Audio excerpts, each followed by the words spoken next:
Pues muy buenas tardes y bienvenidos todos ustedes, todos vosotros, a la Escuela de Organización Industrial, que como siempre decimos, es escuela abierta al conocimiento, escuela abierta a las ideas y a las opiniones, y en este caso especialmente contenta porque realiza uno de los actos que más le gusta, que es presentar un libro nacido en el seno de esta casa, un libro que ha surgido de trabajos de investigación, del trabajo de conocimiento, de personas dedicadas y muy conocedoras, en este caso, al sistema turístico. Presentamos un libro, todos lo tenéis delante, Turismo Cultural, Patrimonio, Museos y Empleabilidad, que corresponde a un trabajo de investigación realizado por los autores doña Nuria Morere Molinero, profesora titular de Historia Antigua de la Universidad Rey Juan Carlos, y Santiago Perelló Oliver, también profesor de Sociología de esta universidad. Equipo en el que también se han integrado otros investigadores como Valentina del Horto o Clara Martín Duque. Bueno, realmente estamos hablando de un tema esencial para el sistema económico español, que es, estamos hablando del turismo, estamos hablando de otro sistema esencial para la sociedad de nuestro país, que es la cultura. Turismo y cultura son dos conceptos que, lejos de estar distantes, están absolutamente unidos e integrados en la sociedad actual. Mire, yo quisiera hacer alguna mención de algunos datos concretos. Hace 3 días se ha celebrado en la ciudad de Santo Domingo un congreso internacional sobre turismo urbano. Y las cifras que se han dado en este congreso referentes al turismo cultural son un poco asombrosas. Se ha dicho que a nivel mundial solamente el 5% del turismo tiene una motivación principal en el concepto de la cultura. Es curioso, en nuestro país es una cifra, con todo el cuidado y todo, digamos, el recelo con el que hay que tomar las estadísticas, se nos dice que el turismo cultural en nuestro país está rozando el 8%. No es una cifra muy importante. Fijémonos, a nivel mundial, el 63% es turismo vacacional. En nuestro estado, en nuestro país, es un 74%. Fue hace unos años el 72, 71. Ha crecido un poco al 73, al 74, y no por el crecimiento en sí del turismo vacacional, sino por el descenso de otras motivaciones turísticas, fundamentalmente el mundo del turismo de negocio, que ha caído claramente en los últimos años. En nuestro país, frente al 5% del turismo cultural del mundo, estamos hablando de un 8% del turismo cultural en España. Pero es como motivación principal, me refiero. Pero lo más importante es que la motivación cultural se convierte en la más importante motivación secundaria. Es decir, aquellas personas que hacen turismo vacacional, que hacen turismo de negocio, que hacen turismo urbano puro y duro, que hacen turismo familiar, shopping, gastronómico, lo que quieran, resulta que la mayoría de ellos, como segunda motivación, tienen el turismo cultural. Lo cual es especialmente importante. ¿Por qué? Porque hoy el cliente no se conforma con una sola cosa. Hace años sí se conformaba con algo, con venirse y tostarse al sol en las playas españolas. Hoy no. Hoy el turista quiere más cosas, es más experimentado, es más conocedor, es más exigente y quiere participar también de la vida y de la cultura de aquel destino que ha elegido. Pero nuestro país, que gestiona maravillosamente el turismo de masas, maravillosamente, como en ningún otro país del mundo, turismo cultural, el turismo vacacional, el turismo de congresos, el turismo de convenciones, sin embargo, no es el mejor del mundo, gestionando los turismos particulares, por ejemplo, el turismo de naturaleza o el turismo cultural. De aquí tenemos que aprender de cómo otros países están gestionando estas motivaciones turísticas. ¿Y por qué tenemos que aprender?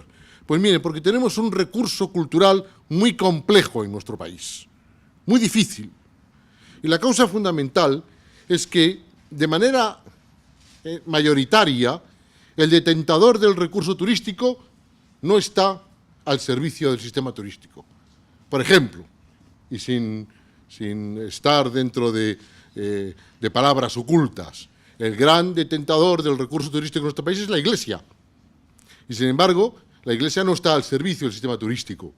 Abren y cierran las catedrales en momentos muy curiosos. Y en algunas ocasiones se nos ha ocurrido el visitar algún otro gran monasterio, gran catedral, con un grupo turístico y encontrarnos, por ejemplo, en Cuacos, en el año de Carlos V, cuando íbamos con turistas de todo el mundo a visitar el palacio de Carlos V, con una nota puesta a mano en una valla cerrada que decía: estoy descansando, eran las 4 de la tarde, la iglesia la tiene Mari en el bar de Pepe, firmado el señor cura. Esta es la España hace 5 años, no es la España de hace 50. De forma que también tenemos que saber dónde nos movemos y con qué nos movemos. La mayoría de los chinos que llegan a Barajas, lo primero que le preguntan o le dicen a su guía es: nosotros queremos ver la tumba del Quijote. Y no hemos inventado la tumba del Quijote en los últimos años. No, miren ustedes que verá, el Quijote resulta que no es un personaje de verdad, que es un personaje de ficción, nunca nació, nunca murió. ¿Por qué se lo voy a contar yo al chino cuando vienen miles de chinos preguntando que lo que quieren ver es la tumba del Quijote?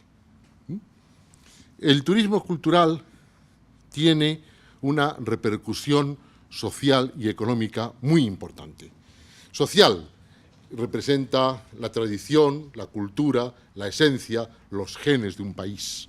Económico, la gente que viene a hacer turismo cultural deja en nuestro país, gasta mucho más que los que vienen a hacer pura y dura turismo vacacional, puro y duro turismo de sol y playa. 2 cifras para que tengan ustedes una idea. Un turista que viene a sol y playa se está dejando entre 65 y 70 euros al día. Una persona que viene a la ciudad a ver o a conocer el turismo cultural se está dejando entre 240 a 250 euros día. Claro, no todo el turismo cultural está en la ciudad. No todo el turismo cultural está en manos de la Iglesia. Naturalmente, el turismo cultural, y afortunadamente para nosotros, está repartido por toda nuestra geografía. Y naturalmente que hay manos privadas que detentan importantísimos recursos de turismo cultural, e incluso hay patrimonio de la sociedad que está dentro del concepto del turismo cultural. ¿De quién es propiedad las Cibeles? ¿O de quién es propiedad Torre Eiffel? Pues usted, me basta con ir a París y verlo. Por lo tanto, no solamente ni las manos privadas ni las manos institucionales, ni solamente todos los días abiertos o los lunes cerrados, que es una vieja historia de los museos de nuestro país, sobre todo los museos públicos, ¿verdad? Los lunes cerrados porque el personal tiene que descansar, que es otro problema con el que también muchas veces nos hemos encontrado en el turismo cultural. Les quiero contar, por no aburrirles mucho, 2 anécdotas que me parece que son especialmente divertidas y que las he vivido yo en mi propia carne. Hace unos años, y con un esfuerzo muy grande de la Comunidad Autónoma de Cantabria y de la Autónoma de Castilla y León, pusimos en funcionamiento las catedrales o las iglesias rupestres, iglesias del siglo VIII, enclavadas dentro de las rocas que hay en toda la zona norte de Burgos y lindando, porque una zona entra Burgos, Palencia, Cantabria, Burgos, Palencia, Cantabria. Conseguimos abrir las iglesias rupestres después de mucho esfuerzo, y a la mañana siguiente nos llamó la Guardia Civil para decirnos que la imagen de Santa María de una de las iglesias había desaparecido. Caramba, ¿qué va a decir aquí el obispo cuando se entere que el primer día que hemos puesto en vigor y en valor las iglesias rupestres ya nos han robado una de las imágenes más valiosas de nuestro patrimonio cultural del norte de Burgos? Y con muchísimo miedo se lo dijimos al cura. La sorpresa fue fantástica. El cura dijo: no os preocupéis en absoluto, seguro que la tiene Matías, porque a mí Matías me ha dicho: el día que pueda, cojo la imagen y me la llevo a mi casa. Fuimos a casa de Matías y allí estaba la imagen. Curiosísimo el tema, ¿verdad?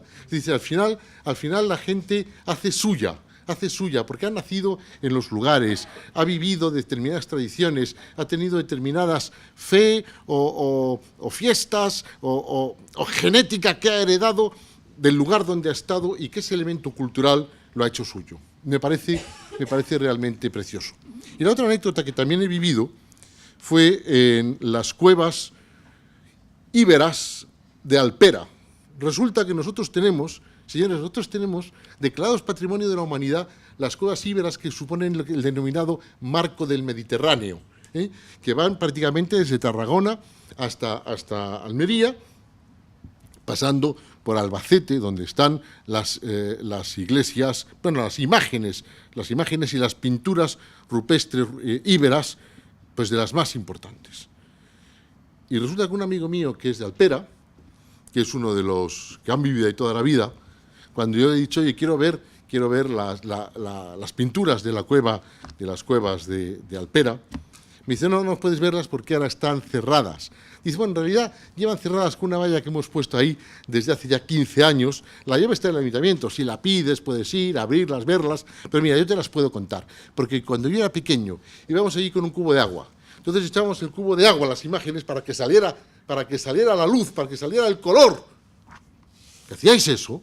Dice, sí, pero ¿sabías lo que pasa? Que las últimas veces ya salía muy poco color. Qué barbaridad. Patrimonio de la humanidad que nos hemos ido, yo no diría que nos hemos ido cargando, sino que no hemos cuidado especialmente. Bueno, pues en esta obra que presentamos hoy, Turismo Cultural, tiene tres nombres que luego van a definir su contenido: patrimonio, museos y empleabilidad.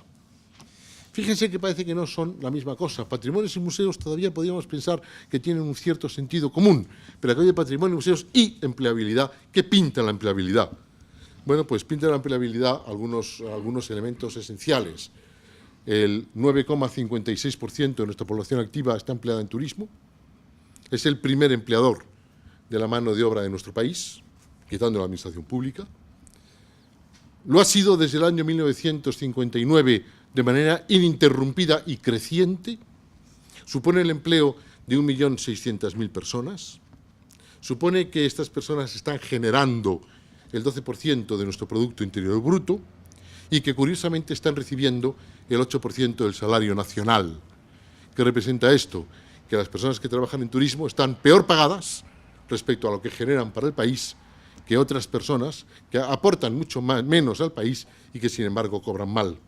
¿Significa, por lo tanto, que el concepto del empleo y de empleabilidad en el sector turístico no se ha cuidado excesivamente?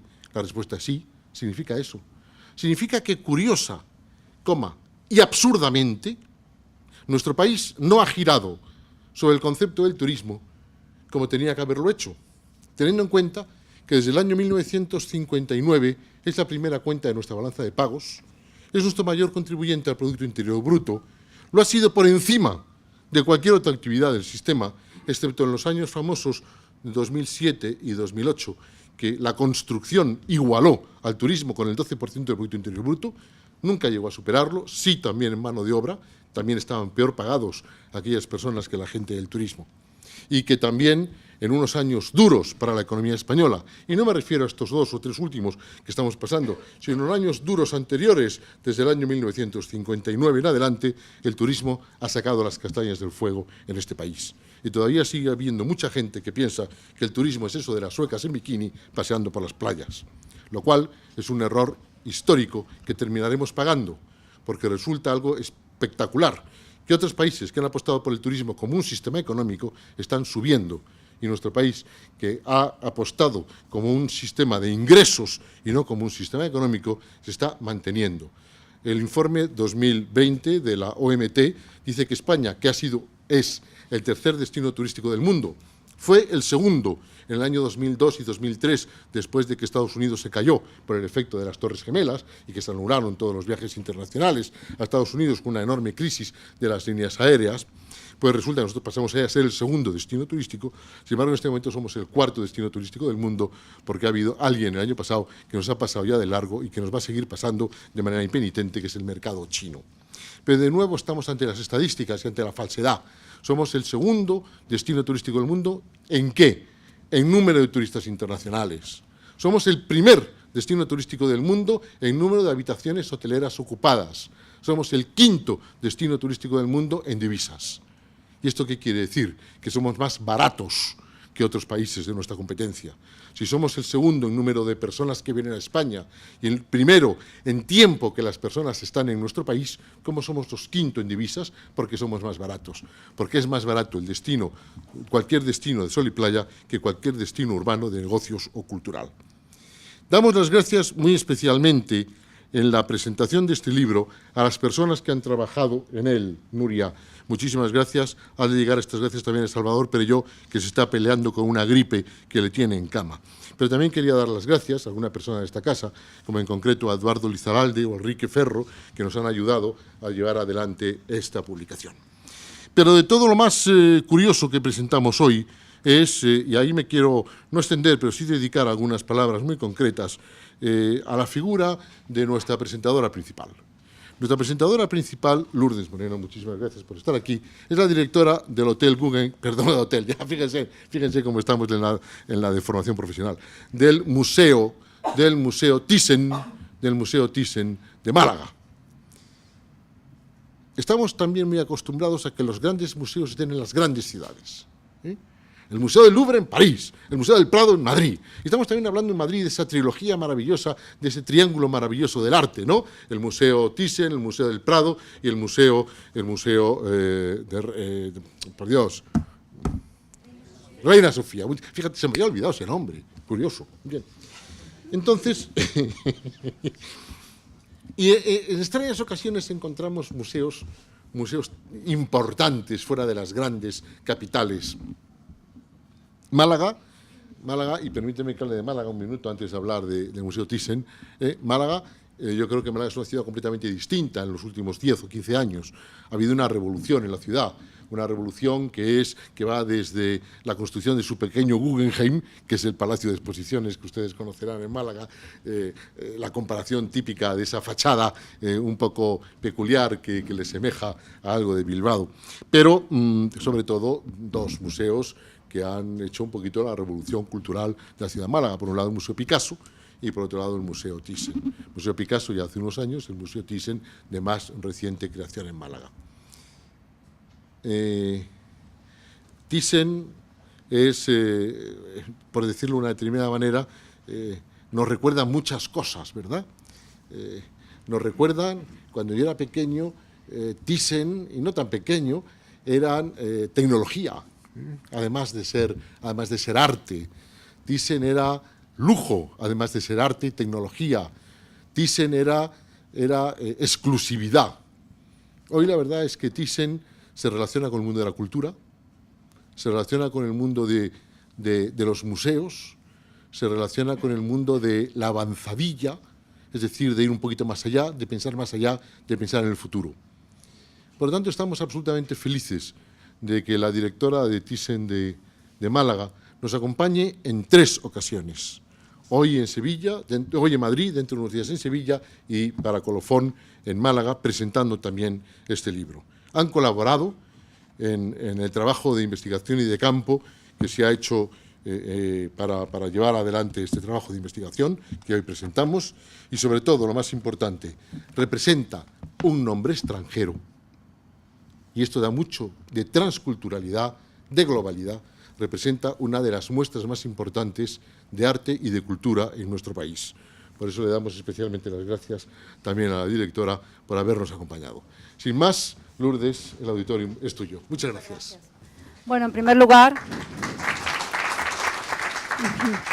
muchas gracias a Fernando Bayón por sus palabras tan cálidas y por esta introducción tan amplia. También a Nuria Morere, he leído el libro con auténtico interés, con auténtica pasión. También a Eduardo Lizarralde, que ha sido nuestro contacto y nuestro hombre aquí en EOI. Y bueno, a vosotros por asistir a la presentación de este libro. La verdad es que cuando me lo propusieron me pareció un honor y por otra parte muy interesante, cuando ya conocí el título y después poder ver el libro, me parecía sobre todo muy oportuno.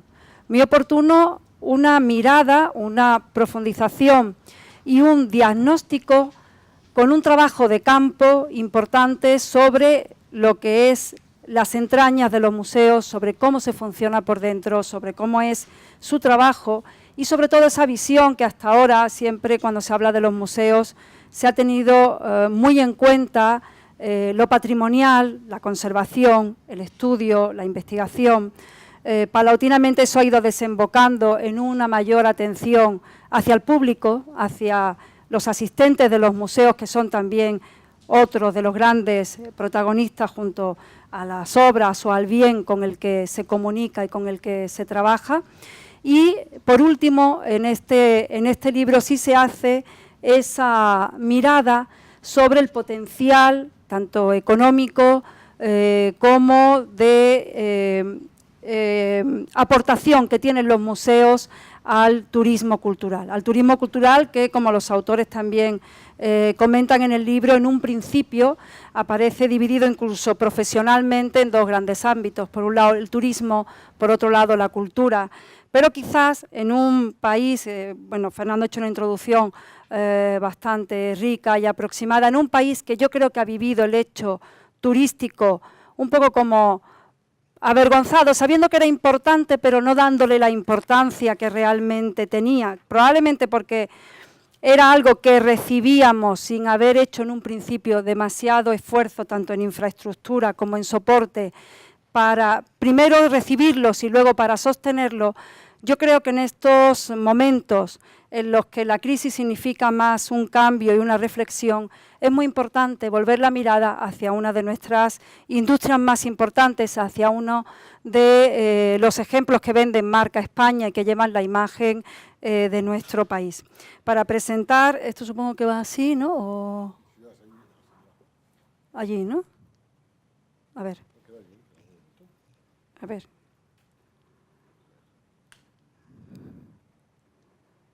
Bueno, pues alguien debe... A ver, algo ha pasado. No importa porque estamos en familia. ¿Sí? A ver. ¿Sí? Ahora ya sí. Bien. Los museos tienen, o las visitas culturales, mejor dicho, el turismo cultural, tienen un precedente en el Grand Tour. En las visitas que organizaban los viajeros, sobre todo las clases sociales, aristocráticas y nobles, fundamentalmente en un principio de Gran Bretaña, también de Francia, para formarse. Solían ir las clases más adineradas, a veces acompañadas de un tutor, que recorrían fundamentalmente algunos países europeos. El viaje comenzaba en Calais, pero fundamentalmente era Italia la receptora y uno de los países a la cabeza del patrimonio artístico. En un principio, y tal y como podéis ver aquí en esta cita de Oscar Wilde, que hace referencia a ese patrimonio y en un principio también a los museos. En un principio el museo es el lugar para la contemplación. Posteriormente los museos, como iremos viendo, han ido cambiando paulatinamente tanto la recepción como el tratamiento del objeto y así, a ver, ¿sí? Ah, vale. Van también adaptándose a esos nuevos tiempos. El Grand Tour, que aquí tenéis uno de esos mapas de la época que comenzaba, cronológicamente fue durante el siglo XVII y hasta aproximadamente 1820. Luego también España fue receptora de ese tour de formación, en un principio más que como formación, porque España no tenía ese depósito de cultura clásica que sí tenía Italia, y que influyó en el resto de edificios y de arquitectura y del gusto estético, fundamentalmente en Inglaterra y en los países nórdicos. Pues España también va a recibir a principios del siglo XIX parte de esos visitantes extranjeros, que son los que van también a formar esa leyenda y ese nombre de lo español como algo exótico. Es el momento en el que surge pues, el mito de Carmen, del bandolero, el asunto de los toros, y eso va a ir poblándose a través de estos visitantes extranjeros, va a ir llegando hacia otros lugares de Europa. Incluso la pintura, parte de la pintura que existe en la sección costumbrista del Museo Carmen Thyssen, estaba destinada a ser la postal de época, la postal costumbrista, la postal que representaba los gustos y las costumbres de nuestro país, con vistas a ser exportada y a ser vendida en otros países, y el sitio por donde se exportaba era a través de Cádiz y a través del cónsul Winkel. Aquí tienen otra imagen de estos viajeros culturales ingleses en Roma, las ruinas y la propia ciudad, la arquitectura, en un tour que, por supuesto, se visitaba también Roma y Florencia, pero también las ciudades del norte, es lo que ellos van a ir conociendo y luego van a ir llevando hacia sus lugares de origen y va a tener una gran influencia en la arquitectura. Sí, pasa. Aquí tienen a Goethe, que también hablará del viaje. Gracias. Vale, mejor. ¿Y así? Vale. Eso es, mejor. Esta obra, a Goethe, que hablará del viaje a Italia, el primero que habló, porque se escribían diarios y hubo una literatura, una corriente literaria acerca de esta temática, fue un jesuita, Richard Lascelles, en 1670, que habló en su diario del viaje al centro de la Tierra, o sea, consideraban a Italia el viaje por excelencia y la cultura que había que visitar sin lugar a dudas, ¿no? Todo este asunto dio lugar a esta serie de pinturas y a este gusto por la arqueología. Winkelmann también hace su tratado en torno al arte clásico italiano. Los museos, ahora ya sí me centro en España, en los 80 y los 90, España va a ver la eclosión de grandes museos y también de alguna ampliación importante, ¿no? Los museos, según el escritor turco Orhan Pamuk, es los sitios en los que el tiempo se transforma en espacio. Está considerado en esta ocasión su descripción del museo en el lugar donde el tiempo se detiene. Es cierto que probablemente donde se trabaja más con un concepto de tiempo distorsionado y aleatorio son los museos, porque generalmente bebemos del pasado para construir o para mejorar el presente, para aprender de él, y al mismo tiempo que utilizamos o que trabajamos con ese pasado, estamos siempre pensando incluso en un futuro, en las exposiciones, en los proyectos. Así que es un lugar donde el espacio, donde el tiempo sobre todo se comprime y se vive de forma bastante especial. La década, ya a mediados de los 80 y principios de los 90, vieron nacer los grandes museos en España. El Iván de Valencia es uno de ellos, uno de los museos pioneros, el Instituto Valenciano de Arte Moderno, en el que está depositada la colección de Julio González, el Museo Thyssen-Bornemisza, que se abrió en el año 92 y que tiene el depósito de la colección centrada especialmente, también hay arte contemporáneo, pero especialmente centroeuropea, de los varones Thyssen, y el Reina Sofía de Madrid, otro de los grandes edificios. Se utiliza un hospital de Madrid, se rehabilita un edificio que ya sabéis que es pues de grandes dimensiones, y esos años, esa década a caballo entre los 80 y los 90 va a ser el momento en el que surjan los grandes museos con un concepto generalmente patrimonial, pero ellos también, estos museos y estas grandes maquinarias, se han ido adaptando en su forma de comunicar sus colecciones, en su forma también de recibir al público y haciéndose cada vez más cercanos. Y también la ampliación del Prado, era el museo por excelencia, pero ya sabemos que tenía problemas espaciales que finalmente se paliaron con la ampliación que se llevó a cabo con el claustro de los Jerónimos. Aquí lo tenéis, esa ampliación que hace del Prado un edificio mucho más monumental, uno de los edificios, por otra parte, del neoclásico español más importantes, y esta es la parte que conecta con el edificio nuevo, con las puertas encargadas a Cristina Iglesias. Y la segunda evolución son los museos del siglo XXI. Actualmente se han terminado de construir y se han inaugurado museos en muchas capitales, hay una descentralización bastante importante, ninguno de ellos con los presupuestos sería además impensable, ni con las dimensiones que hemos visto en estos edificios anteriores. Aquí tenéis el Museo Carmen Thyssen, inaugurado en 2011, el 24 de marzo, utiliza un edificio de los más antiguos de la ciudad, bueno, otorgado en los repartimientos de los Reyes Católicos. Cuando conquistan la ciudad ya saben que queda solamente el Reino de Granada, así que ellos tienen prisa por conseguir dinero y la ciudad se reparte con bastante celeridad. Era el Palacio Mosquera, un edificio del siglo XVI, conocido también como Palacio Villalón, y ahí tienen la conexión con la zona moderna del edificio, que ocupa también lo que era el solar de unas casas del siglo XVIII, ya sin importancia patrimonial, y que comunican a través de una algorfa, de un saliente existente en el edificio noble con el nuevo y con las oficinas del propio museo. Aquí tienen el interior. Pero curiosamente,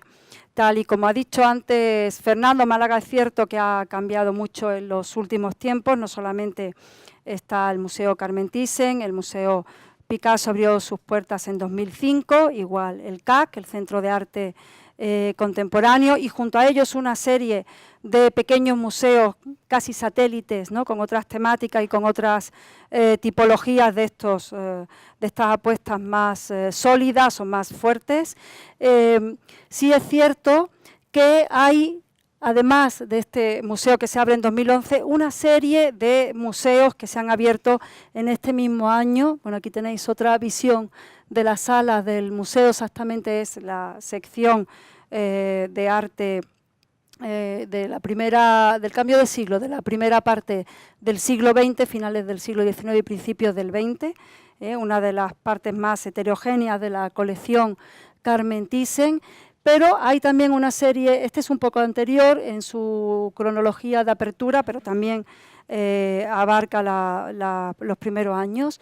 El museo como espectáculo. El museo como espectáculo es uno de los ejemplos más importantes de esta ciudad de las artes y de las ciencias de Valencia. También hay otros museos en este estilo, museos de arquitecto o de arquitecto estrella o de autor, y uno de los casos más conocidos es el Guggenheim. No lo he traído, tampoco pretendía que fuera una representación exhaustiva de todos los museos que se han abierto en los últimos tiempos en España, pero sí es cierto que esto demuestra que hay una coyuntura en el que se está entendiendo que los museos son dinamizadores, son provocadores de economía, y en ese sentido quizás faltaba una publicación que lo acompañase, como es el caso de Turismo Cultural, y que demostrase desde la cocina, desde la parte interna de los propios museos, porque se ha hecho una labor de campo con unas encuestas cuyo universo ha sido el de 1.530 museos a los que se le ha pedido opinión, una encuesta además meditada y pensada acerca de cuáles eran la profesión, el tipo de formación, en fin, diferentes características que luego nos comentará también Nuria. Esta confluencia de museos, el de Balenciaga en Guetaira también se abre en 2011, hay varios, significa que hay una comprensión por parte de los mecenas, bien sean ayuntamientos, diputaciones, de los diferentes gobiernos de las ciudades, o esas soluciones mixtas entre lo público y lo privado. Hay una intuición y una certeza de que los museos son generadores y no solamente son los depositarios del bien patrimonial y de la cultura y del aprendizaje, como había sido en el pasado, sino que existe algo más a través de ello, y eso lo demuestra porque la lista, aquí tenéis un Museo Nacional de Ciencia y Tecnología en La Coruña, el primero de carácter nacional, también de estas mismas fechas, un museo muy participativo en el que también es bastante necesario en nuestro país, en el que se da hincapié a la tipología y a la temática de la ciencia y de la tecnología. Y así hay un listado, como comento, bastante importante. Otro museo nacional, el de la energía, en Ponferrada, en León, otro museo también. Son todos prácticamente del mismo año, de 2011, quizá alguno más tarde. El de arte, el MACA, el de arte contemporáneo de Alicante, justo enclavado también en la zona más antigua de la ciudad. Utilizan la casa, una de las casas también más antiguas y nobles de la propia ciudad de Alicante. Así que quiere decir que todos estos museos, esto ya son rehabilitaciones, porque la Casa del Greco existía desde antes y ha sido una rehabilitación, y es cierto que traigo otro también de rehabilitaciones, pero indica la Fundación Elga de Alvear de Cáceres que muchas capitales de provincia, que esa descentralización está siendo vista y vivida desde la construcción de estos museos como dinamizadores de lo cultural y de lo cultural también unido a lo económico, ¿no? Son muchas veces importantes inversiones, no desorbitadas, como en el caso de los grandes museos en el que hay apoyo de diferentes administraciones. Muchos de estos casos suelen ser ayuntamientos o diputaciones los que los llevan a cabo, pero sí hay una apuesta segura y una apuesta desde la conciencia de que estos edificios y estas colecciones van a aportar algo de forma significativa a las ciudades en las que se encuentran enclavadas. El Museo Europeo de Arte Moderno de Barcelona, la ciudad con más museos, probablemente con más museos de España, junto con Madrid, una ciudad pionera en el mundo de los museos, que continúa apostando con colecciones novedosas, y otro museo que también utiliza un edificio anterior que ya tenía su propio museo, pero al que le han dado un nuevo concepto a sus colecciones, que es el de la ciudadanía vasca, ¿no? El de la sociedad vasca y la ciudadanía. Y, bueno, algunas reformas y ampliaciones de museo en el siglo XXI, un edificio tan enorme como el Alcázar de Toledo, que se ha rehabilitado y al que se le ha dotado, se le ha dado como sede al Museo del Ejército, también un museo con bastante participación, bastante interactivo para el público, con muchos paneles de información. Museo Arqueológico Nacional de Oviedo, que lo tienen aquí. Y esto quiere decir, si en esta década, en estos años de principios de siglo, se han construido tantos museos, es ciertamente porque hay una apuesta sólida y de valor sobre estos edificios y sobre sus colecciones, que, como han podido ver, también son bastante diversas, desde la modernidad más absoluta. Hay también estudios en el libro que habla de cómo las diferentes tipologías de museos sí están más involucradas o se sienten más unidas a la idea de turismo cultural.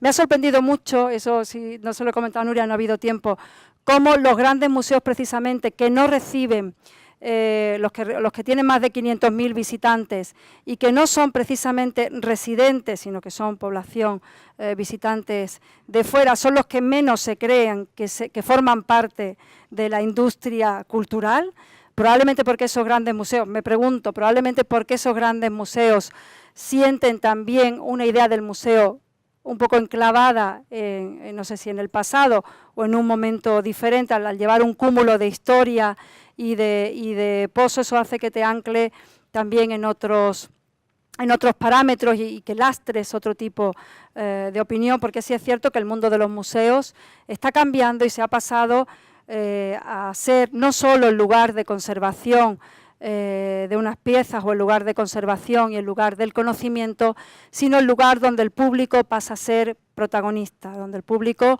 pasa a vivirlo como una experiencia. Eso es lo que yo definiría del concepto actual que estamos viviendo en nuestro país. El público ahora tiene una experiencia diferente en el museo y se le provoca desde la pedagogía crítica muchas veces para que su forma de aprendizaje, su forma de vivir el concepto museo sea diferente, sobre todo participativa y utilizando su propia opinión, ¿no? Su propia opinión para vivirlo de forma mucho más intensa. Y respecto al libro, comentarles que, ya lo he comentado también al principio, me parecía muy oportuno, creo que es un diagnóstico importante de la situación actual, que no se había hecho antes. Creo que tiene esa aportación, además de intentar dinamizar, ¿no?, con este estudio también el mundo de los museos, y sobre todo pone la mirada y focaliza de forma muy atenta en esa idea del museo unido a la industria cultural. Y como el propio libro también, como en el propio libro también se comenta, son los museos más pequeños, quizás más jóvenes, quizás más ágiles, más dinámicos, los que se encuentran más vinculados a esa idea, mientras que los museos más grandes, que además son los que reciben mucho más visitas, se encuentran, según el resultado de esas estadísticas, y que ahora nos podrá ampliar Nuria Morere mejor, pues se encuentran más anclados en una idea del pasado. Nada más, muchas gracias. Muchas gracias. Nuria Morere, bueno, pues muchas gracias. Coautora, sí. Bueno, somos muchos, somos un equipo, somos aquí un largo trabajo. Bueno, pues buenas tardes a todos. Y bueno, voy a empezar por los agradecimientos y voy a empezar explicando un poco el origen de esta obra. En principio sí quería dar las gracias a la Escuela de Organización Industrial y porque esta obra es una valiente apuesta de la Escuela de Organización Industrial, porque el turismo cultural necesitaba de una sistematización y de una categorización, y cuando se planteó, pues ellos contestaron de una forma muy valiente a este reto que les planteamos. Entonces, muchísimas gracias a su director general por haber creído en nosotros, por habernos apoyado desde el principio y habernos apoyado con todo su entusiasmo. También muchas gracias a don Eduardo Lizarralde por toda su colaboración, ayuda y disponibilidad en cualquier momento, así como a Enrique Ferro por toda disponibilidad y la comunicación que hemos tenido en cualquier momento. He dicho que es una obra colectiva, entonces falta, por supuesto, mi compañero, que es Salvador Perelló, que está luchando con una gripe horrible, con una fiebre altísima, y a otras dos personas que han colaborado, que han formado parte del grupo de investigación, que son Valentina del Horto y Clara Martín Duque, que está aquí en primera fila, que han sido pilares fundamentales de la investigación. Entonces, ellas son profesoras de la Universidad de Nebrija y, bueno, ellas saben que esta obra ha sido un trabajo entre todos, con momentos críticos de nervios y luego con un resultado magnífico. Entonces, bueno, pues que muchas gracias. Pero también sería muy injusta si no agradeciera, lo siento, me voy a extender un poco, pero los agradecimientos son obligatorios.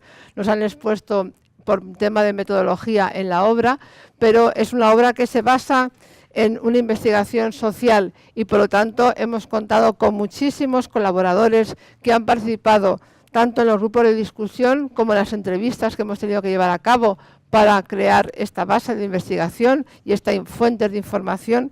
Y entonces sí quiero agradecer a todos los participantes en los grupos de discusión por la aportación en experiencia, en conocimiento, en entusiasmo y por su disponibilidad. Aquí hay dos participantes en los grupos de discusión, está Fátima Merino y está Silvia Dieguez, pero ha habido 17 expertos que participaron en el grupo de discusión, más 4 entrevistas. ¿Podría enumerarlos a todos? A lo mejor es un poco largo, quizás me lo salto. Pero los grupos de discusión estuvieron formados y las entrevistas intentaron reconstruir a todos los representantes de lo que llamábamos nosotros turismo cultural, es decir, la administración desde el nivel local hasta el nivel regional, hasta el nivel a nivel nacional. También estuvo formado por representantes del ICOMOS, por ejemplo, es decir, de organismos internacionales. También llamamos a empresas privadas, llamamos a empresas como de alojamiento, de agencias de viajes especializadas en turismo cultural, porque entendíamos que también nos podían aportar muchísima información. También acudieron y formaron parte del grupo de discusión universidades y de todo el ámbito nacional. Vinieron profesores de Cataluña, vinieron profesores de Canarias, por ejemplo, y también representantes de Castilla-La Mancha, de Castilla y León. Es decir, que intentamos que tanto el ámbito nacional como todos los niveles de la administración, etcétera, estuvieran representados.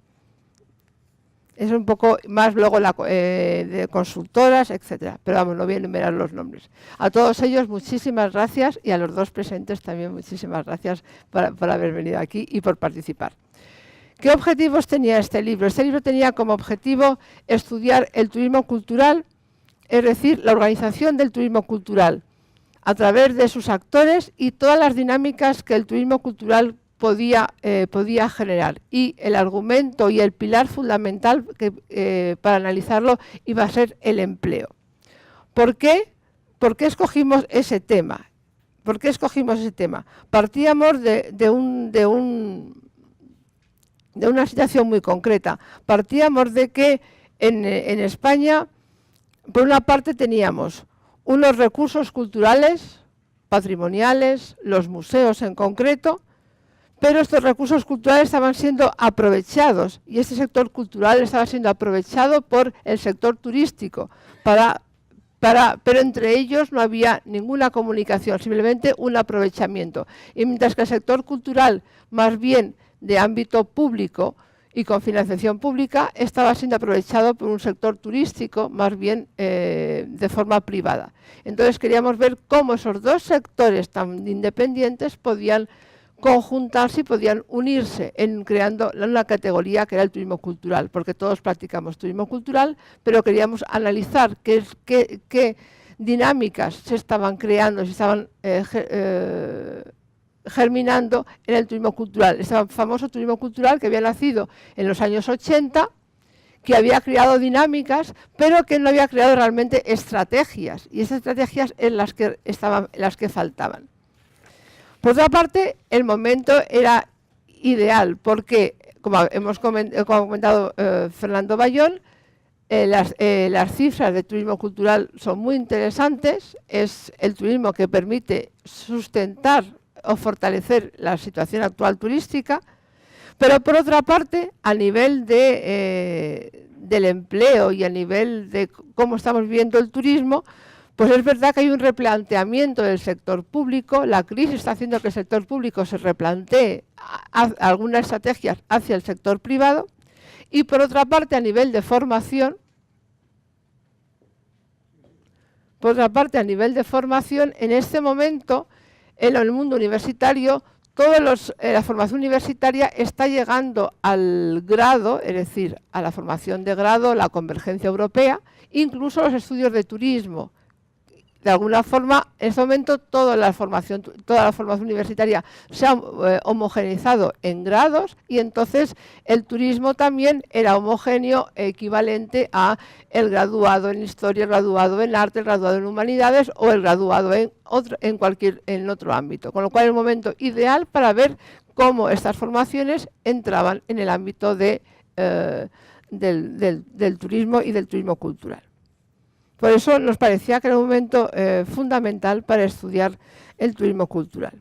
Bien, la metodología, que es un campo fundamental de nuestro trabajo, ha sido, como hemos comentado en los agradecimientos, organizar y crear dos grupos de discusión, reuniendo a todos los informantes que podían representar al turismo cultural, más luego llevamos a cabo una encuesta a nivel nacional en el sector museístico. En ese tema, ¿por qué escogimos el sector museístico?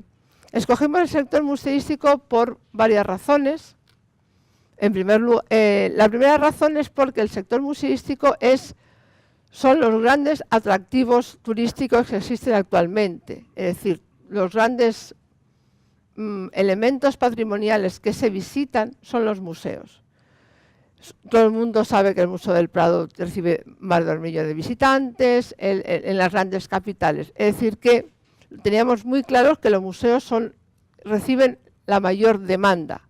Por otra parte, también teníamos unas bases de datos de unos bienes de interés culturales, podíamos haber contado con los bienes patrimonio de la humanidad, pero donde disponíamos de una base de datos muy cerrada y que sabíamos a ciencia cierta que eran atractivos turísticos, eran los museos. Con los museos teníamos muy claro que era un auténtico atractivo turístico con una fuerte demanda. Por eso trabajamos con los museos. Y de hecho por otra parte, los museos también internamente están, como bien ha dicho Lourdes, están socializando, y ya no es únicamente el lugar cerrado que conserva el objeto, sino que el museo hoy en día es un espacio abierto hacia el público, y que ese es el objetivo de ese tipo de institución. Y es un poco el planteamiento que del trabajo de investigación. En cuanto a resultados, pues los resultados son muchos. No sé si a lo mejor me habías comentado que preferías hacer preguntas y quisiéramos, para que fuera más dinámico, hacer preguntas. Y yo quería exponer que por qué hicimos esto, el resto ya, resultados. Si prefieres que sea en forma de preguntas, encantada, para que sea más dinámico de cara a lo mejor a los asistentes. Por mí encantada, ¿eh? He comentado, ¿por qué los museos que reciben más de 500.000 visitantes, que suponemos que son los grandes museos, y simplemente por el dato, ¿no? Por el dato, y que no son residentes, sino que son de fuera, no se sienten en ningún momento vinculados? ¿Cuál es tu opinión al respecto? Vinculados al turismo cultural. ¿Cuál es lo que tú piensas de eso?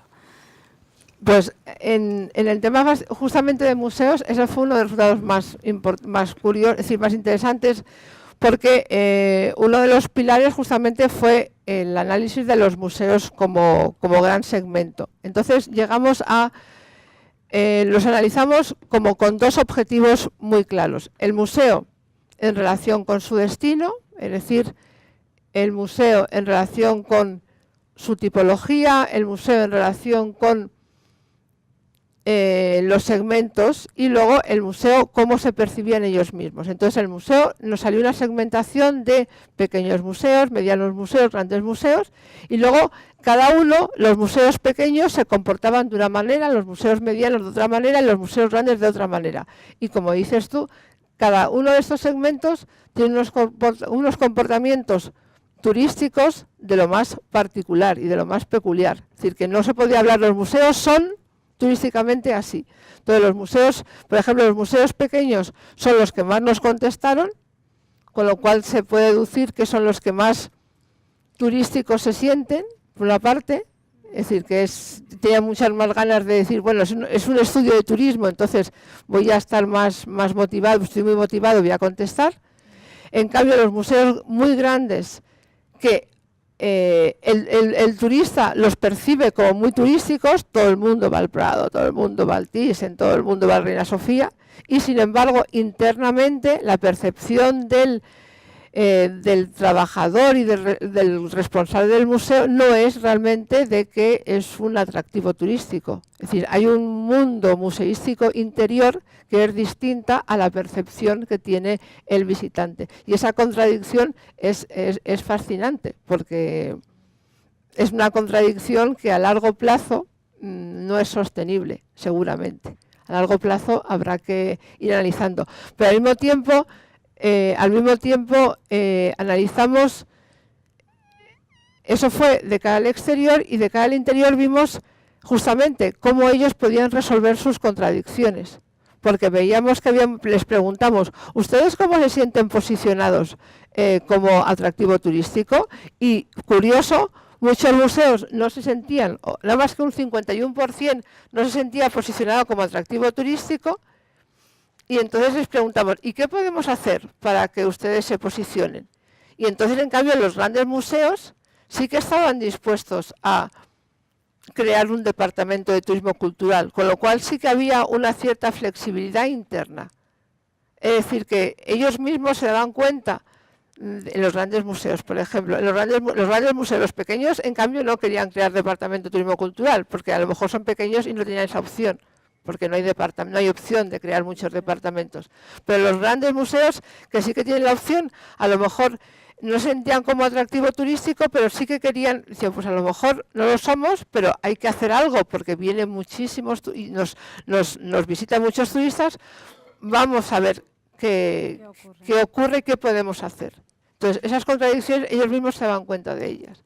Era bastante interesante. Sí, parece que hay una diferenciación entre la propia autopercepción, ¿no?, de lo que son cada uno de ellos, y más cercana a la realidad los pequeños y medianos museos, ¿no? Claro, los pequeños museos lo que hacen es que ellos quieren ser atractivos turísticos porque ellos se han construido, de hecho, como elementos dinamizadores de una región. Ha sido el objetivo de la construcción. Y de hecho hay algunos tipos de museos que también por tipología son claramente elementos dinamizadores. Son museos como las casas museos, por ejemplo, que son algunos museos etnográficos que están muy cerca del territorio y que ellos son elementos dinamizadores claramente de un territorio. Simbólico. Yo te iba a preguntar ahora por las tipologías. ¿Existe algún tipo de, bueno, creo que en el libro también lo citas, algunas tipologías más cercanas a su propia percepción, a su propia colaboración con el mundo del turismo cultural? Yo creo que son las casas museos, me parece que se cita, ¿no? Precisamente son... Pues ahí depende, ahí también es bastante interesante para el gestor turístico, el gestor público. Es decir, por ejemplo, si hablamos de un territorio rural, de los casas museos, los museos etnográficos, algún tipo de museo arqueológico puede ser, está mucho más implicado. En cambio, si hablamos de un turismo urbano de ciudad media, allí el museo que está más implicado o el museo que está más relacionado son los museos de Bellas Artes, ese museo tradicional, bueno, el Museo Tradicional de Bellas Artes, que está muy unido con la ciudad de tipo medio. Esa ciudad de tipo medio provincial, ese es el Museo de Bellas Artes, muy claramente, sale muy claro ese vínculo, por ejemplo. Entonces, está muy relacionado el tipo de museo con el tipo de destino turístico. Ese vínculo se puede analizar y se puede estudiar con detalle. Es decir, si cada responsable de museo lo analiza, está muy claro ese vínculo. En las tablas se ve, si cada uno quiere ver lo que le interesa por su destino y por su ubicación, lo puede ver perfectamente qué es lo que le afecta a él. Le afecta, ¿no? Sí, perfectamente. Vale. Si alguno de todos ustedes quiere hacer preguntas, es el momento ideal de preguntarle a la autora o a Lourdes Moreno. Claro. En cualquier aspecto. Yo voy a comentar un tema que me ha divertido mucho, y es que por primera vez algunos museos o algunas catedrales han tomado conciencia de que son recursos turísticos. Me refiero, por ejemplo, a la Catedral de Toledo, que hace 3 años nombró una persona que era la directora de la catedral. Era una mujer que había estudiado turismo, que no tiene nada que ver con el sector religioso, ¿verdad? Hasta entonces había sido siempre un cura de la catedral el que se había dedicado a dirigir esto. Ahora ya no, buscaban otro tipo de acercamiento a la clientela y a la sociedad. ¿Preguntas? Ánimo. Si no, Lourdes va a seguir preguntando, ¿eh? Adelante, don Diego. Una intervención y es una preocupación. De algún modo estaba puesto de manifiesto en la dicotomía entre grandes museos... Para que se te oiga y se te grabe.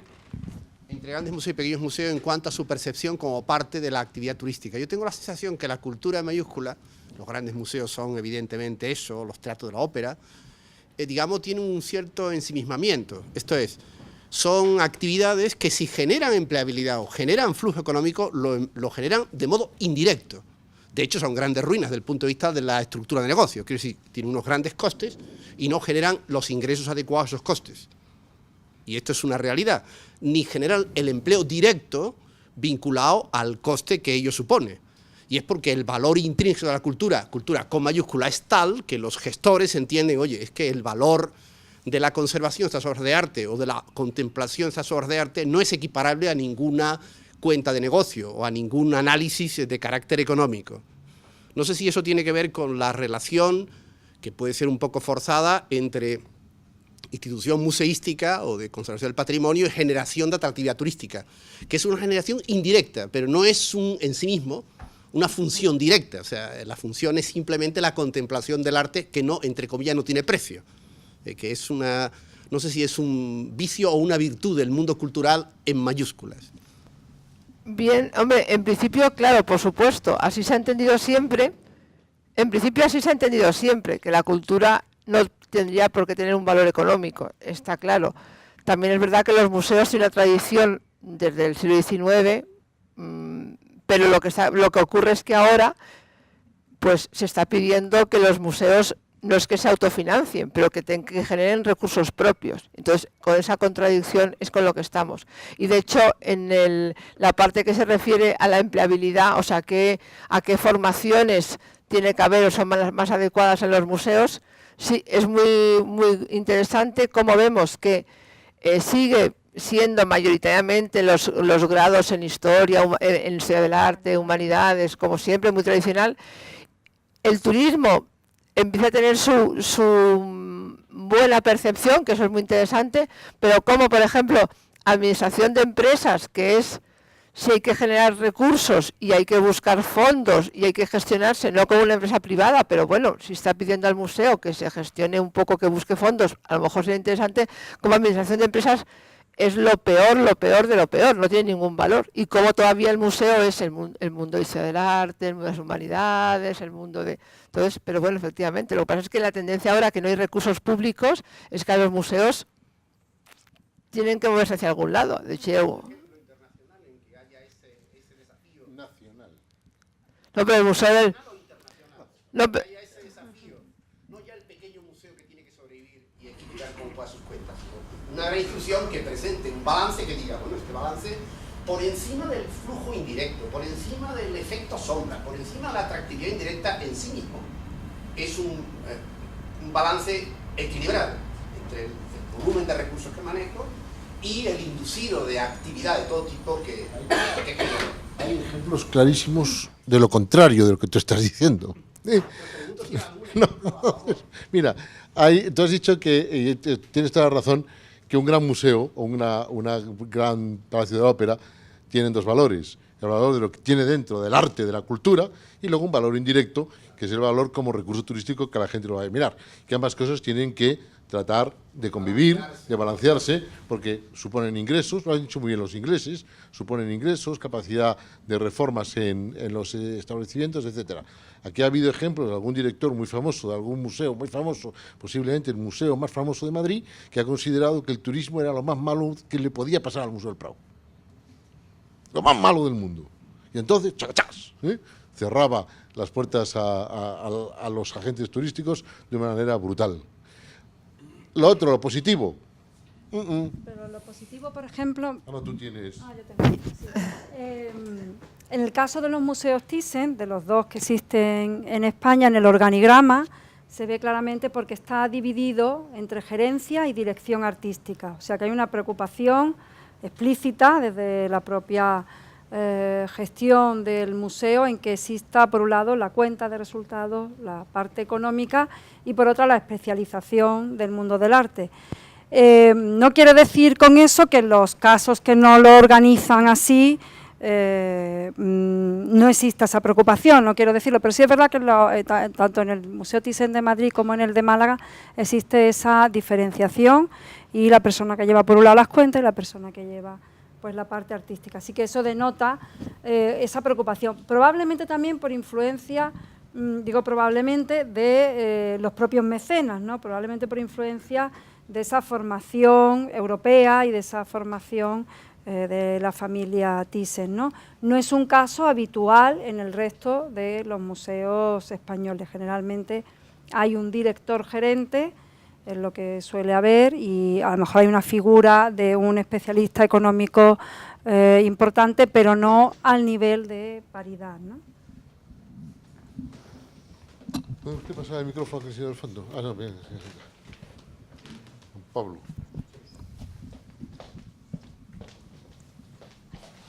Muy bien, gracias. Sí, buenas tardes. Quiero felicitar a la EOI por la iniciativa de apoyar la creación, la publicación de este libro, y me gustaría hacer un par de preguntas a los ponentes. En primer lugar, ¿tienen ustedes datos de qué porcentaje de los visitantes que llegan a España vienen a practicar turismo cultural? Segunda pregunta, ¿cómo se está posicionando la marca España a nivel turístico fuera? Es decir, ¿corremos el riesgo de convertirnos en un país de sol y playa, o podemos tener ese turismo de más valor añadido como el que ustedes nos presentan aquí? Y finalmente, en Estados Unidos muchas veces las ciudades se posicionan asociadas a un sector determinado. Por ejemplo, tenemos el caso de Los Ángeles, toda la zona de California, muy relacionada con el sector del cine, del sector de la cultura audiovisual, o Miami, muy vinculada al turismo, por ejemplo, para personas de la tercera edad. ¿Creen que ese modelo es exportable a España? Gracias. No sé. A ver, yo en cuanto al como España como destino de turismo cultural, sí, porque hay unas comunidades autónomas que son claramente de destino cultural, o son mayoritariamente culturales o complementarias con otras actividades, y luego más que comunidades que pueden ser, por ejemplo, las mayoritarias son Cataluña, Andalucía, Castilla y León y Madrid, y luego más que comunidades autónomas podríamos decir ciudades, es decir, porque ahora se habla más bien de turismo urbano, entonces más bien de ciudades, entonces porque turismo cultural es más amplio, entonces sí que se habla mucho de turismo urbano, entonces se está posicionando Barcelona, Valencia, etcétera. Entonces ese es un poco el tema y está claramente en lo que predomina, porque turismo cultural es cierto que es un concepto muy amplio, entonces turísticamente hay que posicionarlo en un territorio. Entonces, ¿qué territorio es? O rural, o por ejemplo Castilla y León en ciudades mucho más pequeñas, o si no, ciudades grandes, pues Barcelona, o ciudades grandes, Madrid, o Sevilla, o eso es lo que hoy en día cómo está trabajando, o Valencia, cómo está trabajando, ese es un poco el tema. Yo te voy a dar un dato muy concreto.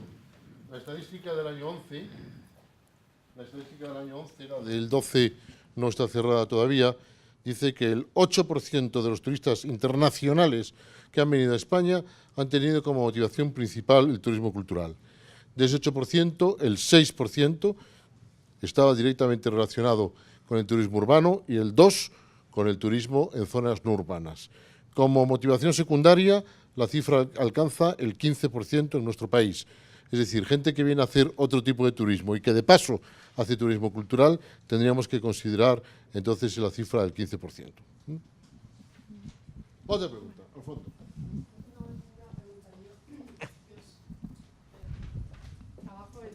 Y por eso me sorprendía un poco el planteamiento que acaba de hacer, confirmar los datos que acababas de informar sobre la composición y el motivo de la visita del turismo en España, y existen cifras por motivaciones absolutamente importantes. Hay países de destino donde el motivo cultural es mucho mayor del porcentaje que acabas de señalar, y además es una estrategia clarísima de Tour España la diversificación, la desestacionalización, y por tanto la cultura es un instrumento esencial, ¿no? Es probable que no se conozca mucho porque efectivamente la promoción del turismo es en el exterior. La promoción interna no es competencia de la Administración Central, que es competencia de las comunidades autónomas, y por tanto el conocimiento de este tipo de marketing internacional no es conocido en España, pero que pongo a disposición de cualquiera de los asistentes las cifras donde están por motivaciones, por segmentos, y puede ser simplemente era informar de la existencia. Lo que has dicho, lo más importante es que el gran valor del turismo cultural es la desestacionalización. Sin duda, sin duda. Y una de las razones, pero yo no sé si sirve esto para algo. Sí sirve, sí. No. Yo hoy ya me he incorporado un poco tarde y lo lamento muchísimo porque me parece interesantísimo el trabajo y agradezco tremendamente el trabajo hecho. Para nosotros es una aportación esencial, ¿no? Pero en España se está produciendo ahora mismo la necesidad de la comercialización de todo, ¿no? Hemos vivido unos años de boom donde cualquier ciudad, pueblo o villa que se prestara tenía que tener un museo y contaba con todos los medios para hacer un museo porque era una política de apoyo y tal. Nos encontramos sin recursos y ahora hay que poner a mover todo esto, ¿no? Hay muchísimos museos que, como alguien decía, la gravedad existe aunque no se note y acabarán cayendo porque son artificialidades que se han creado en un mundo o en un momento de gran expansión y de gran crecimiento, ¿no? Y ahora todo se trata de comercializar y los museos, no importa de qué tamaño. Esta indicación que hacía Diego de hacer una cuenta de resultados, todos querrían tener esa cuenta de resultados, ¿no? Porque se están creando unas situaciones tremendamente lamentables, ¿no? Se han creado museos de todo, vamos, de boinas, de cordones de zapatos, de cualquier cosa se ha creado, y las artificialidades pues tienen ese coste, y sobre todo cuando se trata de hacer una promoción internacional, porque entonces tienes que tener una entidad suficiente para poder incorporarla a un paquete, para sacarla tener una entidad suficiente para comercializar. No es lo mismo comercializar interna o en una dimensión doméstica que en una dimensión internacional, ¿no?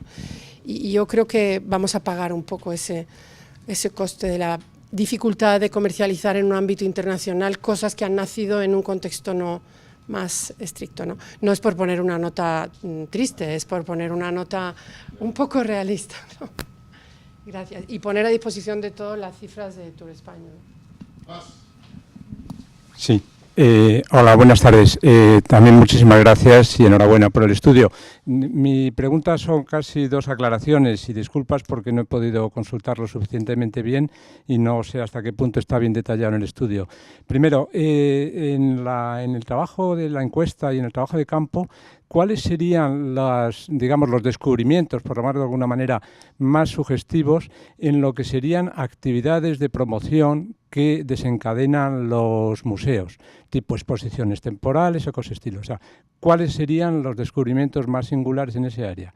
Y la otra observación sería respecto a la carencia de formación del personal de los museos, ¿cuáles serían también las conclusiones más sugestivas del estudio?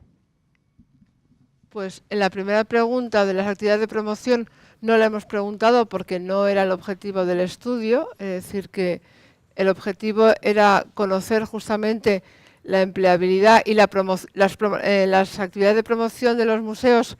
Forma parte de la difusión, es una actividad de museo, pero no tiene relación con el turismo. Lo que sí que hemos preguntado, que es un tema que no he podido contar, pero que os puedo explicar, es justamente para ver qué redes de cooperación se crean en los museos y con qué otras instituciones trabajan para poder definir lo que sería el turismo cultural.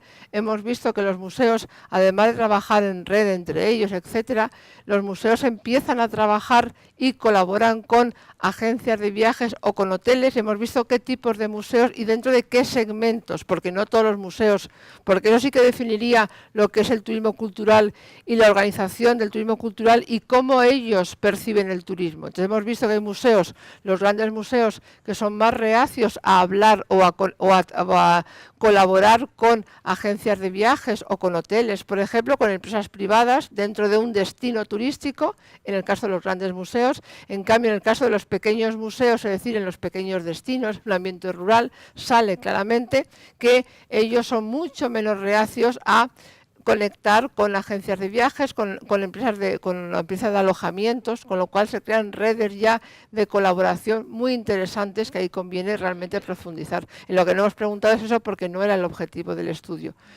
Y la segunda pregunta era, perdón. La formación hemos visto en la encuesta hemos preguntado en cada departamento, había el departamento de dirección, departamento de conservación, departamento de difusión. Entonces hemos visto que los directivos generalmente, o hay una mayoría de directivos que ya tienen una formación de posgrado, claramente. Luego la gran mayoría de todos los empleados de los museos tienen una formación de grado licenciado, etcétera, la gran mayoría. Y solamente en el departamento de contabilidad hay una formación importante de formación profesional. Es decir, que eso es lo que hemos encontrado. Pero ya, y a nivel turístico encontramos que el diplomado graduado en turismo empieza a tener un lugar importante, es decir, no es la titulación mayoritaria en absoluto, pero sí que tiene una bastante buena aceptación, más en los pequeños museos, pero sí que tiene una bastante buena aceptación en los museos. Está en segundo lugar en la mayoría de los museos, con lo cual implica que ya, aunque en los grupos de discusión vimos que había un recelo por parte de cultura hacia turismo, había un recelo ahí importante, eran los de turismo, así, es los de turismo, pero en las respuestas que nos dieron los museos en la encuesta sí que queda en segundo lugar turismo, con lo cual, en segundo lugar, por delante de la administración de empresas, por ejemplo, es decir, que sí queda, hay una puerta ahí que se abre muy interesante para el estudiante de turismo, muy, muy interesante.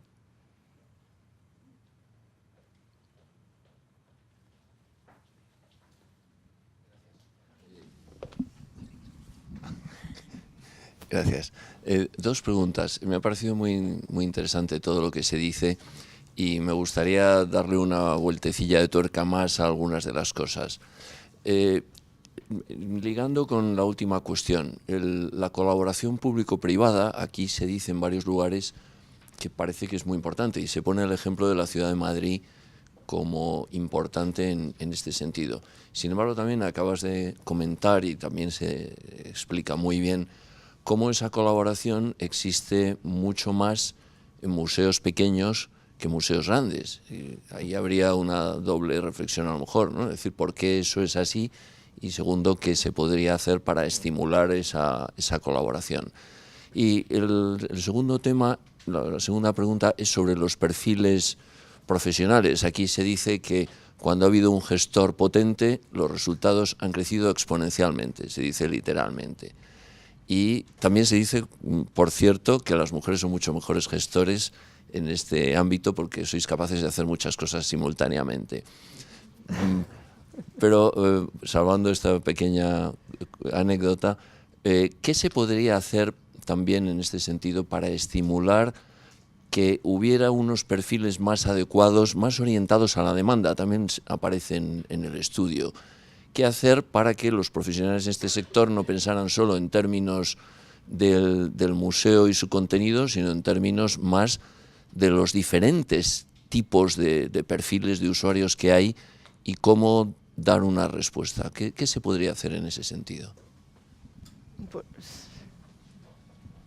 había una pregunta en el cuestionario que se daba varias opciones. Entonces planteábamos creación de un departamento de turismo, planes de formación, contratación de un diplomado, de un graduado en turismo. Había varias opciones. Entonces, en lo que todo el mundo está de acuerdo, que un plan de formación, todos los museos dijeron que sí, claramente, tanto pequeños como medianos como grandes. En lo de la creación del departamento en turismo, solamente dijeron que sí los grandes, porque son los que realmente tenían opción de crear, porque son mucho más flexibles, obviamente. Y en la contratación de un graduado en turismo, ahí, pese a que se está creando, tiene mejor reputación un graduado en turismo, siguen siendo bastante reacios a contratar todavía en los museos a un graduado en turismo. Todavía hay porque es todavía un cuerpo que está muy enfocado hacia el mundo de las humanidades, etcétera. Es decir, que sí que formación, sí, etcétera, pero todavía contratación de en los pequeños museos quizás más, pero en los grandes museos son más reacios. Pero eso ya es un tema, aquí solamente planteamos los problemas, las soluciones quizás corresponden más bien a un tipo de formación que tradicionalmente no ha estado presente en los museos, no ha estado. Ahora es cierto que vivimos en una situación de cambio y que hay que adaptarse. Yo creo que sí, que es el momento en el que podrán ir entrando en la tradición. No, la tradición es verdad que es un cuerpo muy vinculado a las humanidades y a la conservación, a la restauración, a otro tipo de campos, ¿no? Pero sí, es cierto que vivimos en un momento en el que hay que reinventarse, ¿no? Así que yo creo que ese tipo de formación irá entrando paulatinamente en las plantillas de los museos, ¿no? Bueno, tú has dicho que dice la obra que cuando al frente de un museo hay un gerente excepcional, los resultados suben exponencialmente. Fíjate, la cultura sí tiene color político, ¿eh? Entonces, cuando nos vamos a un gran museo, pues que es público, alguien nombra un director. Y el director se le nombra normalmente no buscando un gran gerente de una empresa, sino buscando a alguien que tenga relación con el motivo que tiene ese museo. O sea, en el Museo de Ciencia y Tecnología no van a poner a un pintor, ¿eh? Pero en el Museo del Prado, pues no van a poner a un científico. Y esto ha sido motivo en muchos casos de que hayamos tenido en este país muy buenos artistas, directores de museos, que desde el punto de vista de la gerencia son inadecuados. Pues claro que los ha existido, claro que sí. Toma. Bien que no es grande. Yo quería destacar una cosa de lo que habéis estado comentando antes, de los no residentes y lo que habían dicho los grandes museos. Esa pregunta está hecha de ese modo, es decir, los no residentes, porque sabemos que en los museos son un poco reacios al mundo del turismo. Si nosotros le hubiéramos preguntado que si ellos reciben muchos turistas, a lo mejor la respuesta hubiera sido negativa. y no son conscientes realmente de lo que es un turista. Eso ya vemos que hay un problema ahí, ¿no? Es decir, efectivamente, ellos no se consideran un atractivo turístico, pero sí que tienen muchos no residentes. Por supuesto, ahí hay un problema. No saben, Es contradictorio. no conocen muy bien a su demanda, o por lo menos los estudios de públicos están orientados simplemente para la gente que vive, los residentes, o no estudia bien ese perfil de la demanda que viene de fuera, ¿no? Eso también fue un dato bastante curioso. Sí, a mí en eso también me llamaba la atención cómo los museos locales decíais que sí eran más visitados por los residentes, con lo cual también enlaza con lo que comentaba la señora de Tour España, de la sostenibilidad de ciertos museos. Claro, si un museo se crea solamente para recibir a los residentes, o si esa es su expectativa, es bastante complicado de mantener, claro. Es que ahí, por ejemplo, la gran mayoría de los museos son más visitados por no residentes, pero sí que hay la gran mayoría, pero sin embargo sí que hay unos tipos muy concretos de museos, por ejemplo los museos de Bellas Artes, que sí que son más visitados por los residentes. Por eso hicimos mucha diferenciación por tipos y por residentes, no residentes. Y los de Bellas Artes son, por ejemplo, museos, lo hemos comentado antes, que están muy vinculados con su ciudad, con su origen, con su identidad, con la tradición. Entonces van gente de la ciudad a ver su museo provincial, el Museo de Bellas Artes, tal, y ahí van muchos residentes, cosa que no ocurre pues a lo mejor con el Gran Museo de Arte o el Gran Museo, donde van muchísimos no residentes. Esa discusión de residente no residente la hemos tenido muchísimo, han sido nuestros grandes debates. Es muy importante lo que tú has dicho, porque lo que la OMT considera que es turista, a lo que la legislación española considera que es turista, a lo que un hotel considera que es turista, son tres cosas que no tienen nada que ver. ¿Por qué el museo va a tener una definición de lo que es turista si nadie se pone de acuerdo en lo que es un turista? De forma que, por supuesto. Última pregunta, que se nos llega el tiempo final. ¿A quién se le ocurre? Eso de decir la última se ha caído todo el mundo, ¿eh? Penúltima. Bueno, pues vamos a dejarle a Lourdes que nos cierre este acto, agradeciéndole su presencia aquí y agradeciendo el trabajo realizado a los autores. Bueno, pues... yo lo tengo aquí, es verdad, y se me olvida, que como es contundente. Bueno, mi agradecimiento a Fernando Bayón, a la Escuela de Organización Industrial, y comentaros que desde la experiencia y desde lo que estamos viendo que se ha generado en los últimos tiempos, esa descentralización de los museos y su presencia en numerosas capitales de provincia, en regiones, sí es cierto que hay un interés genérico por el mundo de los museos, hay una apuesta desde ciertos estamentos en que estos museos generan actividad, no solamente generan educación y cultura como era tradicionalmente entendido en el pasado. Ese es el caso de algunas ciudades, algunas muy llamativas, es el caso de Málaga, una ciudad que ha apostado decididamente por la cultura, una ciudad que no tenía presencia patrimonial excesivamente conocida frente a otras ciudades cercanas del ámbito andaluz, pero que ahora mismo tiene una apuesta importantísima en la cultura a través del mundo de los museos, ¿no? Y que ha sido además en un periodo de tiempo muy corto. Hay que también comentar que todos estos museos que hemos visto que han surgido nuevos, claro, la vida cuando por definición una institución está hecha para conservar y perdurar en el tiempo, unos años no son nada, ¿no? Y eso está ocurriendo también, que este tejido, estos plantel de nuevos museos son absolutamente novedosos y muy jóvenes también, ¿no? Así que queda por ver cómo va a ir evolucionando y hacia dónde se dirige, pero desde luego de momento hay una apuesta decidida por ese turismo cultural y por el turismo urbano también, ¿no? Muchas gracias. Y como es tradicional en este tipo de actos, mi enhorabuena a la los autora, autores firmarán los libros a quien se lo decida. Muchas gracias por su presencia. A Muchas vosotros, gracias. a vosotros. A vosotros. Bueno.